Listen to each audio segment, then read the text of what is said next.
안녕하세요. 우리 입속에 숨겨진 복잡한 지도를 해독하는 시간, 바로 여러분의 치아에 관한 이야기에 오신 것을 환영합니다. 자, 이런 상황 한번 상상해 보세요. 치과에 갔는데 의사 선생님이 35번 치아 치료하셔야겠네요 라고 말합니다. 35번이요? 그게 대체 어디죠?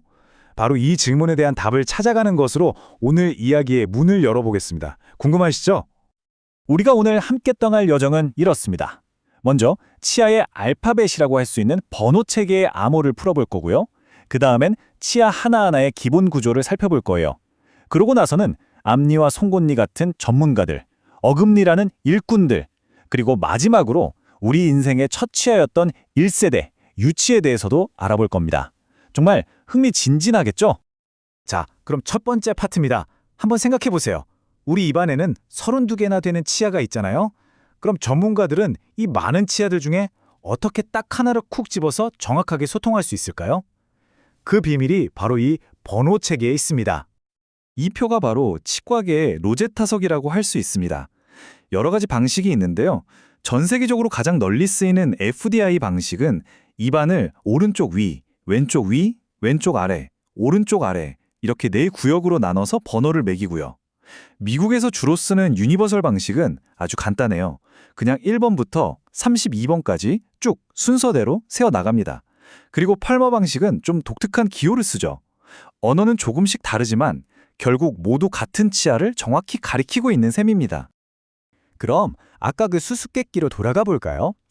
35번 치아, 이게 바로 FDI 방식이었는데요. 앞에 있는 숫자 3은 왼쪽 어뢰 구역을 뜻하고요. 뒤에 있는 5는 그 구역의 중앙에서부터 5번째에 있는 치아, 즉 2번째 작은 어금니를 말하는 거였습니다.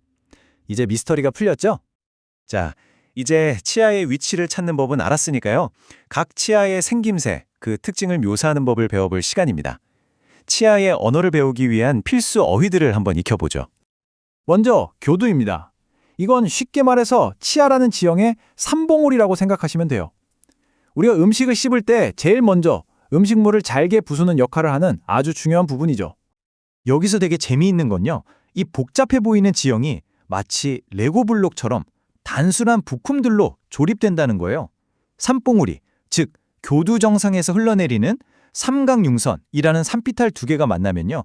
계곡을 가로지르는 횡주융선이라는 다리가 만들어져요.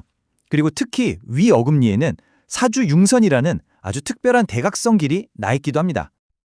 산이 있으면 당연히 계곡도 있겠죠. 와는 넓고 얕은 계곡, 구는 좁고 깊은 강바닥에 비유할 수 있습니다. 바로 이 강바닥 같은 곳에 음식물이랑 세균이 끼기 딱 좋아서 여기가 충치의 핫스팟이 되는 겁니다. 그래서 양치질할 때 이 부분을 특히 신경 써서 닦아야 하는 거죠. 자, 세 번째 파트입니다. 이제 본격적으로 개별 치아 선수들을 만나보겠습니다. 가장 먼저 우리가 음식을 먹을 때 제일 처음 만나는 최전방의 전문가들이죠. 바로 앞니와 송곳니입니다. 아래 앞니 두 개를 한번 자세히 들여다볼까요? 왼쪽의 중앙 앞니는 거의 완벽한 대칭이라서 왼쪽인지 오른쪽인지 구분하기가 정말 어려워요. 근데 바로 옆에 있는 측면 앞니는 끝이 혀 쪽으로 살짝 아주 미세하게 뒤틀려 있습니다. 바로 이 작은 비대칭 덕분에 우리 턱의 둥근 곡선에 완벽하게 들어맞게 되는 거예요. 정말 정교한 디자인이죠? 자, 이 아주 강력한 표현, 치열공의 주춧돌. 이게 어떤 치아를 가리키는 말일까요? 바로 송곳니입니다. 우리 치열 전체의 안정성을 책임지는 핵심 선수라고 할 수 있죠. 아니, 왜 하필 주춧돌이라고까지 부를까요? 첫째, 모든 치아를 통틀어서 뿌리가 가장 깁니다. 어마어마하죠? 그래서 엄청난 힘을 버틸 수 있고요. 또 우리가 턱을 옆으로 맷돌처럼 갈 때 다른 치아들이 서로 부딪혀서 닳지 않도록 보호하는 중요한 가이드 역할까지 합니다. 그야말로 우리 치열의 든든한 수호자인 셈입니다. 자, 이제 무대를 뒤쪽으로 옮겨볼까요? 음식물을 본격적으로 분쇄하는 진짜 일꾼들을 만나보겠습니다. 바로 작은 어금니와 큰 어금니인데요. 작은 어금니, 즉 소구치는 송곳니의 찢는 기능과 어금니의 가는 기능을 모두 가진 말하자면 하이브리드 선수예요. 그래서 뾰족한 교두와 비교적 넓은 씹는 면을 동시에 가지고 있죠. 그리고 그 뒤에는 진짜 파워하우스, 큰 어금니들이 버티고 있습니다. 특히 위턱 첫 번째 큰 어금니의 캐릭터 프로필을 한번 보실까요? 이 치아를 알아보는 가장 확실한 단서는 바로 저 대각선으로 쭉 뻗은 사주융선하고요. 가끔 보너스처럼 달려있는 다섯 번째 교두, 카라벨리 교두입니다. 이 두 가지 특징이 보이면 거의 확실하다고 볼 수 있죠. 그럼 아래쪽 어금니들은 어떨까요? 이 둘은 정말 쉽게 구분할 수 있어요.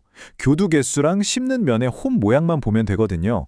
교두가 5개고 홈이 Y자 모양이면 첫 번째 큰 어금니, 교두가 4개고 홈이 십자 모양이면 두 번째 큰 어금니입니다. 특히 저 Y자 모양은 우리 인류의 조상에게서 유래했다는 뜻에서 드라이오피테크스 패턴이라는 아주 흥미로운 이름도 가지고 있는데요. 홈이 깊어서 충치에 취약할 수 있다는 점도 기억해두면 좋습니다. 자, 어느덧 마지막 파트네요. 우리 모두의 시작이었죠? 바로 1세대 치아, 유치, 즉 전이에 대한 이야기입니다. 유치는 단순히 영구치의 축소판이 아니에요. 그 자체로 아주 독특한 디자인과 중요한 임무를 가진 치아들입니다. 유치의 총 개수는 20개입니다. 우리가 다 자라면 갖게 되는 영구치는 32개죠. 이 12개의 차이, 이게 바로 우리가 어른이 되면서 입안에서 겪는 엄청난 변화를 보여주는 숫자예요. 유치와 영구치는 그냥 크기만 다른 게 아닙니다. 유치는 색깔이 더 하얗고 조직도 훨씬 얇아요. 바로 이 점 때문에 충치가 생기면 영구치보다 훨씬 빠른 속도로 신경까지 퍼질 수 있는 거고요. 그리고 저기 뿌리 모양을 보세요. 넓게 벌어져 있죠? 저게 왜 저러냐면요. 바로 자기 아래에서 자라나고 있는 영구치 동생한테 자리를 만들어주기 위한 아주 기특하고 중요한 설계랍니다. 근데 여기서 진짜 신기한 게 있어요. 어떤 유치들은요, 나중에 나오는 영구치 세트에서는 전혀 찾아볼 수 없는 완전히 독창적인 모양을 하고 있습니다. 말 그대로 한정판 모델인 셈이죠. 그런가 하면 어떤 유치는 다음에 나올 영구치의 미리 보기 버전 같은 역할을 하기도 해요. 상악 제2유구치는 바로 뒤에 나올 상악 제1대구치의 특징을 미리 보여주는 완벽한 예고편이라고 할 수 있습니다. 거의 복사 붙여넣기 수준이죠. 자, 어떠셨나요? 그래서 오늘 이야기의 핵심은 이겁니다. 우리는 치아의 번호를 읽는 법부터 시작해서 각각의 치아가 가진 고유한 언어를 배운 거예요. 이제 여러분은 입안에 어떤 치아를 보더라도 그 치아가 가진 스토리를 읽어낼 수 있는 기본적인 지식을 갖추게 되신 겁니다. 오늘 분석을 마무리하며 이 질문을 한번 던져보고 싶네요. 우리가 오늘 배운 이 작고 세밀한 해부학적 특징들 하나하나가 모여서 결국 인류의 진화와 식습관이라는 거대한 그림을 만들어냅니다. 과연 이 모양들은 우리가 무엇을 먹고 살아온 존재인지에 대해 어떤 거대한 이야기를 들려주고 있는 걸까요? 정말 생각해 볼 만한 흥미로운 질문 아닌가요?